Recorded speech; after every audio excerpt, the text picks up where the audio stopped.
Parshas VaEschanan. Let's try to figure out why we keep mitzvos, or at least what the Torah says about why we keep mitzvos in this parsha. I'm looking at Perek Dalid, starting with Pasuk Hey. That's chapter 4, verse 5. Re'ei limadati eschem, behold, or look, see, I have taught you chukim u'mishpatim, statutes and civil laws, kasher tzivani Hashem Elokoi, as Hashem, my God, has commanded me. La'asos came b'kerev ha'aretz, to perform them or to do them in the midst of the land, asher atem bo yimshama l'rishta. Okay, to perform them in the land that you're coming to inherit. So this is an introduction. See, says Moshe Rabbeinu, I've transmitted to you the chukim mishpatim. We frequently translate chukim as laws whose rationales are not immediately accessible to us. Mishpatim are more akin to civil laws, which are common to civilizations. Generally, they regulate public behavior. And now the problematic pasuk. Let's try to see, why is it that we keep the mitzvos? Ushmartem, you will guard them, observe them, vasisem, and you will do them. Ki, generally translated as because, but we'll see that there are more possibilities. Ki hi chochmaschem ubinaschem leinei ha'amim, because it is your wisdom and your understanding to the eyes of the people, of the nations. Asher yishma'un es kol hachukim ha'eleh, who will hear all of these laws, va'amru, and they will say, Rak am chacham v'navon hagoy gadol hazeh. These people are just smart and wise, this big and great nation. So it seems from the phrasing here that the rationale, at least the rationale that Moshe Rabbeinu, that Moses is asserting here, is that we observe the mitzvos so that our non-Jewish neighbors, the other nations of the world, will be impressed. And they'll say, what a smart people, what a wise people. Next verse. Ki mi goy gadol asher lo Elohim krovim elav kaderno Eloheinu b'chol karinu elav. Who is a great nation? The implication is, what other nation has a God that is so close to it as Hashem, our God, whenever we call him? And now the next verse, Ches, that's 8. Umi goy gadol asher lo chukim mishpatim tzadikim. And who is such a great nation? What other great nation is there that has such just laws? Kochol haTorah hazos, like this entire Torah, asher anochi nosein lifnechem hayom, like this entire Torah which I am placing before you today. So once again, now we have detail about what the non-Jews, what the nations of the world are going to say if we observe. Number one, they're going to say we're chacham v'novon. Number two, they're going to say what a nation that has such a close relationship with the Kadosh Baruch Hu, and what a nation that has such wonderful tzadikim, righteous, just laws like the Torah. So I have a question. First of all, it's a funny thing. Funny in the sense of strange. This is the reason we're keeping all of the mitzvos? To impress our neighbors and friends? Is that what's going on here? And number two, if we recall at the beginning of Parshas Chukas, it says, Zos Chukas HaTorah.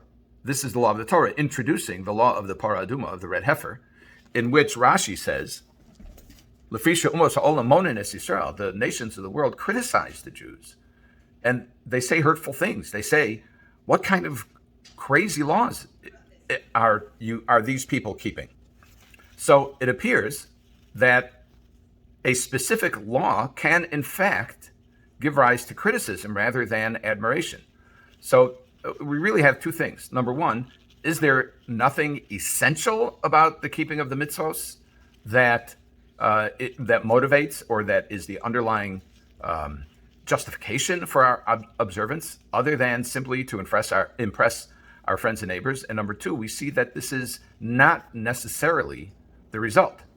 The Mefarshim deal with bits and pieces of this question, and one of them comments that although it is true that one can look at any particular law and drill down to its details and say, you know what, that doesn't sound so good, it sounds a little strange, it sounds irrational, like the Parah Aduma does. It's mitaher es hatamei mitame es hatahorim. It purifies those who are defiled, and it defiles those who are pure.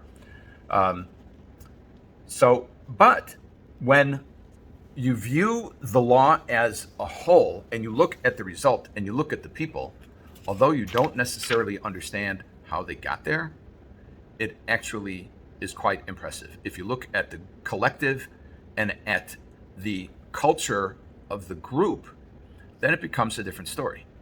Now, Rashi says that the nations of the world will say that we are an Am Chacham V'Novon, and that's because we have the capability of calculating the Tukufos U'Mazalos, that is literally the seasons or the periods and the constellations, meaning the movements of the stars, which we do down to a very, very fine detail, long before calculators, and I assume before slide rules as well, although I don't know how those calculations were made.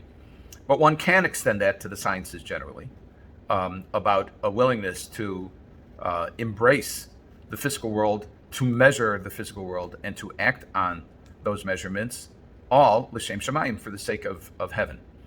The notion that when taken as a whole it's impressive is actually implicit in the verse that says, this is Ches, that says, Umi goy gadol asher lo chukim mishpatim tzadikim, who is such a great nation that has such just laws and statutes, kachol haTorah hazos, like this entire Torah. In other words, you can look at individual details and you can get lost in the weeds, as they say. But if you look at, as David HaMelech expresses in Tehillim, Torah Hashem Temima Meshilas Nafesh, the Torah of HaKadosh Baruch Hu is complete, is perfect in its wholeness, and it settles the soul. The implication is that although they, meaning the nations of the world, and candidly, we, the Jews who observe the Torah, do not always understand what it is that we are doing. We don't always comprehend the rationales for the Mitzvos, and when drilling down to the details, we don't always understand why this detail is okay and why that detail is not okay, as the Rambam expresses, whether shchita comes from the front of the neck or the back of the neck. The details sometimes can be befuddling.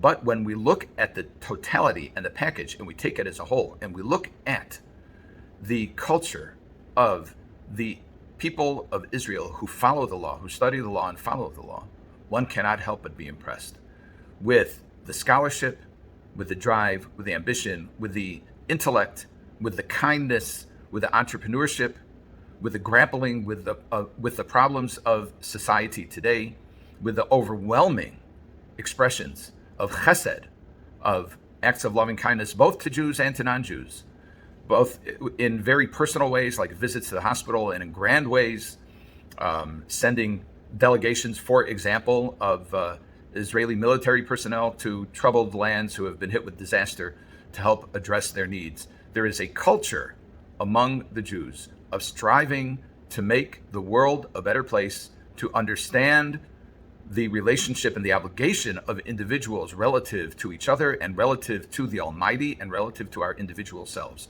When taken as a whole, the Torah lifestyle is impressive. And that is something that we are to be mindful of, because ultimately we are the chosen people, not chosen to be above all others to the exclusion of all others, but rather to be spiritual leaders so that we can stretch our hands out to our friends and neighbors who are not Jewish, and to expose them to the Torah way of life and to Torah thinking, so that they should understand that there is a God and a possibility of relationship with a God exists, and by so doing we are Mekadesh Shem Shamayim, we sanctify the name of God. Have a good Shabbos.